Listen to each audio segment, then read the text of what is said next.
first Americans evacuated from the hantavirus-stricken cruise ship are now back on U.S. soil. Video shows passengers deplaning a government-chartered jet in Nebraska overnight before being taken to a specialized quarantine unit for monitoring. 2 other passengers were flown to Atlanta, where the CDC is based, for further assessment and care. Health officials say 3 New Yorkers who were on board the ship, including 1 from the city, 1 from Orange County, and 1 from Westchester, are being monitored. Let's dig a little deeper now. Lisa Rozner is here in studio with more details. Lisa? Well, Jessica and Christine, right now, we don't know the conditions of those New Yorkers that were taken off the ship, but health officials do say that only 1 of the 18 Americans brought back is exhibiting symptoms. Now, that person was separated from the moment they were traveling. The Governor Hochul, saying today that she is not concerned, but the state is making a plan. Boston resident and Orange County, New York native Jake Rozner has posted on Instagram he's one of the 18 Americans who returned to the U.S. Monday. From a quarantine room in Nebraska, he said in part, "I'm okay and feeling well." The New York State Health Department confirms 3 New Yorkers were on the ship. We don't know whether those individuals will be returning to New York.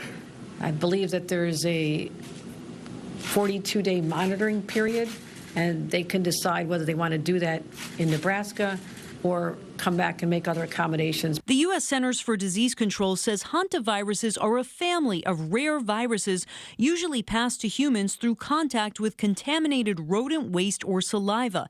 They often present with symptoms of pulmonary and respiratory distress that can be severe. Health officials say human-to-human transmission is rare and occurs through prolonged close contact. CUNY public health professor Dr. Bruce Wiley explains. It's not like COVID-19.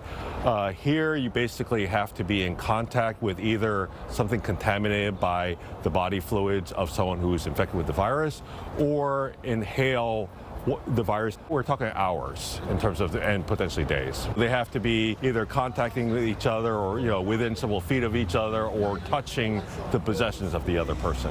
At a news conference in the Oval Office, the health secretary was asked if there's concern about the outbreak spreading, given funding cuts to health and human services. We have this under control and we're not worried about it. The agency is well aware of the opportunities to actually treat this problem, not just try to prevent it in the future. In Germany, evacuated citizens are quarantined at a Frankfurt hospital. In the Netherlands, evacuees were escorted home to quarantine. Jets also carried people back to Canada, the UK, and France, where a French woman tested positive, and officials said her condition is deteriorating. Now, the New Jersey Department of Health says 2 residents were exposed to someone with the hantavirus on an international flight. They say they are monitoring those 2 individuals, and so far they are not experiencing flu-like symptoms. That is the update that we received on Friday. We did reach back out to the New Jersey Department of Health for an update. We're waiting to hear back.